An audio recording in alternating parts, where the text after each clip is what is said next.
আসসালামু আলাইকুম ওয়া রাহমাতুল্লাহ। ইন্নাল হামদুলিল্লাহ ওয়াস সালাতু ওয়াস সালামু আলা রাসূলিল্লাহ ওয়া আলা আলিহি ওয়া সাহবিহি ওয়া বারিক ওয়া সাল্লিমা তাসলিমান কাসীরা। বন্ধুগণ, আল্লাহ সুবহানাহু ওয়া তাআলার দরবারে শুকরিয়া আদায় করছি। লক্ষ কোটি দরুদ সালাম রাসূলুল্লাহ সাল্লাল্লাহু আলাইহি ওয়াসাল্লামের। আমরা আজকে আল কোরআনের দার্সে মহান রব্বুল আলামিনের কিতাব কুরআনুল কারীম থেকে সূরা বাকারার 25 নম্বর আয়াতের আলোচনা করব। এই কোরআনে আল্লাহ সুবহানাহু ওয়া তাআলা অনেক জিনিসের কসম খেয়েছেন, তার পাশাপাশি অনেক জিনিসকে বোঝানোর জন্য দৃষ্টান্ত দিয়েছেন, উদাহরণ দিয়েছেন। কখনো কখনো বড় জিনিসের উদাহরণ দিয়েছেন, কখনো কখনো ছোট জিনিসের উদাহরণ দিয়েছেন। কিন্তু কাফিররা, মুনাফিকরা, মুশরিকরা আল্লাহ তাআলার এই মিসালকে কেন্দ্র করে তারা বক্রতা প্রদর্শন করেছে। মনে করেছিল যে এই কিতাবের এত বড় কিতাব, তাহলে সামান্য বস্তুর উদাহরণ কেন দেওয়া হয়। তাদের ভ্রান্ত মতবাদ, ভ্রান্ত আকীদা, ভ্রান্ত বিশ্বাস ভুল প্রমাণ করার জন্য আল্লাহ সুবহানাহু ওয়া তাআলা সূরা বাকারার 25 নম্বর আয়াতে কারিমে বলেন, বিসমিল্লাহির রহমানির রহিম, ইন্নাল্লাহা লা ইস্তাহি আন ইয়াদরিবা মাসালান মা বাউদাতান ফামা ফাওকাহা فأما الذين آمنوا فيعلمون أنه الحق من ربهم وأما الذين كفروا فيقولون ماذا أراد الله بهذا مثلا। আল্লাহ তাআলা বলছেন, ইন্নাল্লাহ, নিশ্চয় আল্লাহ তাআলা, লা ইস্তাহি, লজ্জাবোধ করেন না, আইয়াদরিবা মাসালান মা বাউদাতান, যে মশার মতো সামান্য প্রাণীর দৃষ্টান্ত দিতেও তিনি লজ্জাবোধ করেন না। ফামা ফাওকাহা, কিংবা তার চাইতে ছোট প্রাণীও হলে। ফাআম্মাল্লাযীনা, সুতরাং যারা আমানু, ঈমানদার, ঈমান এনেছে, ফায়ালামুনা আন্নাহুল হক, তারা মনে করে যে এটা আল্লাহর পক্ষ থেকে।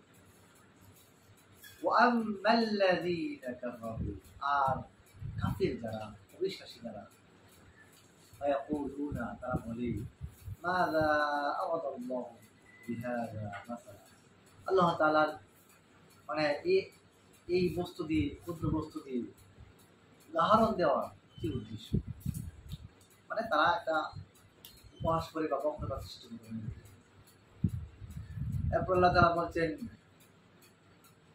ইউদিল্লু বিহি কাসীরান, আল্লাহ তাআলা তাদের কতককে এই জন্য, তাদের বক্রতা প্রদর্শনের জন্য গোমরাহ করে ফেলে, পথভ্রষ্ট করে ফেলে।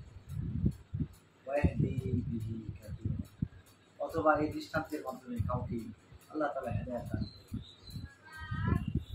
ওয়া মা ইউদিল্লু বিহি ইল্লাল ফাসিকিন, আর ফাসিক যারা, ওয়া মা ইউদিল্লু বিহি ইল্লাল ফাসিকিন, আর ফাসিক ব্যতীত আর কেউ পথভ্রষ্ট হয়। বন্ধুগণ, খুবই চমৎকার কিছু দৃষ্টান্ত আল্লাহ সুবহানাহু ওয়া তাআলা এই আয়াতে কারিমার মধ্যে বুঝিয়ে দিয়েছেন। আল্লাহ সুবহানাহু ওয়া তাআলা মানুষকে কোরআন বোঝার জন্য, আল্লাহকে বোঝার জন্য, দ্বীন বোঝার জন্য, ঈমান বোঝার জন্য কোরআনুল কারীমে সূরা আন-নাহল, একটা ক্ষুদ্র প্রাণী মৌমাছি, তার দৃষ্টান্ত দিয়েছেন। আন-নামাল, ক্ষুদ্র একটা প্রাণী পিঁপড়া, তার দৃষ্টান্ত দিয়েছেন, তার নামে সূরা রচনা করেছেন। আল-আনকাবুত, মাকড়সা, তার উদাহরণ দিয়ে আল্লাহ সুবহানাহু ওয়া তাআলা মানুষকে শিক্ষা দিয়েছেন, তার দৃষ্টান্ত পেশ করেছেন। কাফির মুশরিকরা, যাদের অন্তরে বক্রতা ছিল, যাদের অন্তরে ছিল কোরআনের ব্যাপারে সন্দেহ, তারা কোরআনকে সন্দেহ করত। এরা ছিল মুনাফিক। আল্লাহ সুবহানাহু ওয়া তাআলা এদের ব্যাপারে বলেছেন, ইউদিল্লু বিহি কাসীরান, যারা আল্লাহ তাআলার এই সৃষ্টিকে নিয়ে উপহাস করে, বিদ্রূপ করে, সন্দেহ করে, অনর্থক মনে করে আল্লাহ তাআলাকে পথভ্রষ্ট করে। অপরপক্ষে যারা আল্লাহ তাআলার এই বাণী, এই কিতাব, আল্লাহ তাআলার এই দৃষ্টান্তকে মহান মনে করে মনে করে যে এটা আল্লাহর পক্ষ থেকে জানার জন্য, বুঝার। আল্লাহ সুবহানাহু ওয়া তাআলা ওয়াহদি বিহি কাসিরা, আল্লাহ তাআলাকে হেদায়েত দান। তারপরে বলা হয়েছে যে আল্লাহ ওমা ইদিল্লু বিহি ইল্লাল ফাসিকিন, ফাসিক ব্যতীত আল্লাহ তাআলা কাউকে পথভ্রষ্ট করেন। আল্লাহ সুবহানাহু ওয়া তাআলা খুবই চমৎকারভাবে এখানে হেদায়েত, ফাসিক কারা, যারা হেদায়েত পাবে, কারা গুমরাহ হবে, বিষয়গুলি দৃষ্টান্ত আকারে তুলে ধরেছেন। বন্ধুগণ, এখন অনেক বিষয় জানার আছে, বোঝার আছে, আমরা ইনশাআল্লাহ একটু জানবো। তো আল্লাহ তাআলার সৃষ্টির, বিশাল এই সৃষ্টির মধ্যে মানে বৃহৎ প্রাণী যেরকম আল্লাহ তাআলার সৃষ্টি, ক্ষুদ্র প্রাণী সেটা আল্লাহর সৃষ্টি, ক্ষুদ্র প্রাণী, বৃহৎ প্রাণী সব আল্লাহ তাআলা সৃষ্টি করেছেন। এবং বৃহৎ প্রাণীর উদাহরণ দিয়েছেন কোরআনে, সে সাথে ক্ষুদ্র প্রাণীর উদাহরণ দিয়েছেন। এটা মানে বোঝার জন্য আমাদেরকে কোরআন নিয়ে চিন্তা করতে হবে। তাহলে আমাদের ঈমান, আমাদের অন্তরের মানে বিতর্কত অবস্থান আরও শক্তিশালী হবে, পরিশুদ্ধ হবে।